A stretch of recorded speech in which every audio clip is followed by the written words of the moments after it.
Back in high school, I adored my 3DS. I played hundreds of hours of Pokemon, Animal Crossing, even Smash Bros. Sadly, the side effect of probably 1,000 hours on that device is that it's non-functional. The shoulder button stopped working practically immediately and the power button doesn't work anymore. Although there might be another reason for that beyond the missing stylus. I missed all those games whenever I could actually boot the thing. One game kept drawing me back just to see how things had evolved.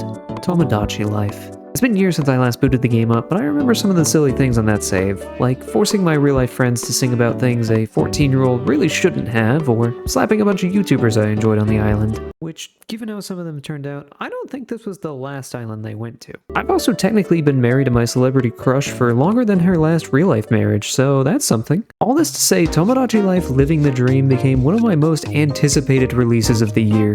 Nintendo has burned me a lot the past few years but they had the kindness to release this game on the original Switch as well, so I picked it up. Immediately, of course, I made myself and copied my persona I've started using in videos. It's this guy, hi. On the 3DS, you were stuck with the standard me maker, so my island became inundated with real-life friends and scant few celebrities whose names I actually knew. In Living the Dream, though? Bam! Undyne from Undertale. She fell in love with me immediately, and we proposed to each other simultaneously. I'm not complaining. Piper from Deadlock.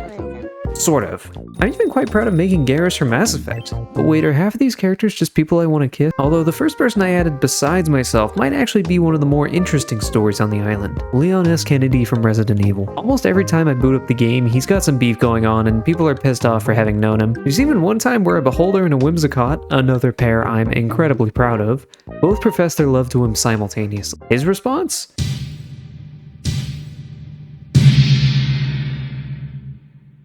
At the very least, Whimsicott and the Beholder ended up becoming close friends. Leon may not have had interest in either of those two, but he did immediately fall for one of my D&D characters. A water fairy named Reason, spelled, like this, by the way. And then, 3 minutes later, he walked past Viper and fell in love with her as well. Viper and Reason actually ended up becoming fast friends, even moving in together and forming Team Liquid. Then Leon somehow wormed his way into the household and definitely had some tough decisions to face.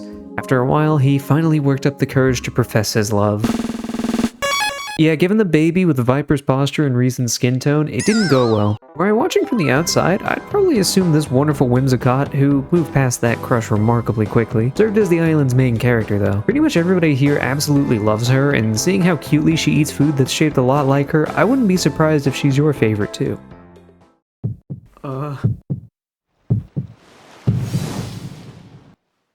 It's so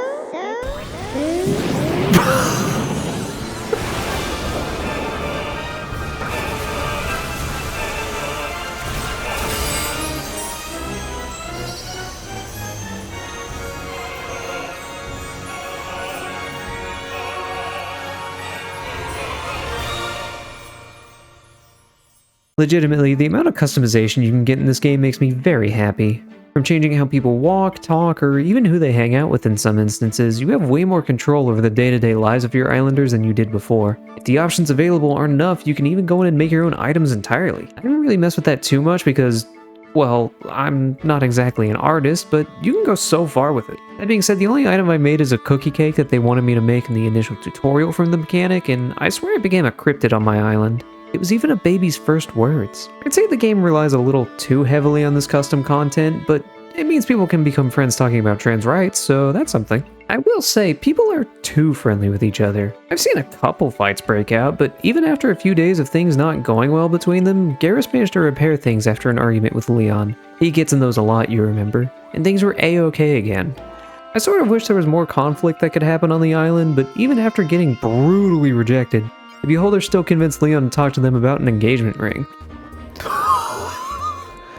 That's a little forward. Yeah, so younger me felt limited to the scope of boring humans, but adult me? The floodgates have opened and I reached into every facet of my media enjoyment. From games to anime to, well, not much more than that, but I can make Senshi and Freerin be friends. Beyond that, I can have two glitchy characters fall for one another, as the Defect from Slay the Spire romances Kane from Amazing Digital Circus. Look, I'm just really proud of some of these guys, okay? Just like Defect is proud to utter the most romantic thing I've ever heard. FCZZZ. I'm so touched that you'd say something like that to me.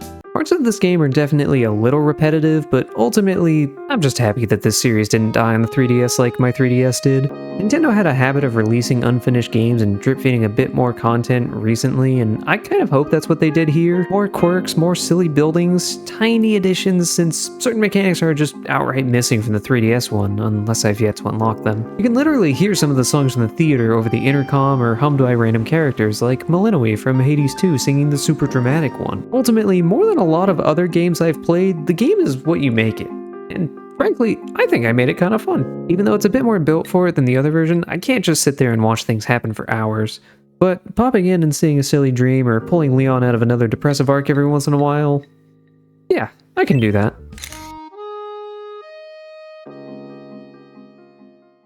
Hey, thanks for watching. A little bit of a different speed for this video, but I'm between a few slightly bigger projects.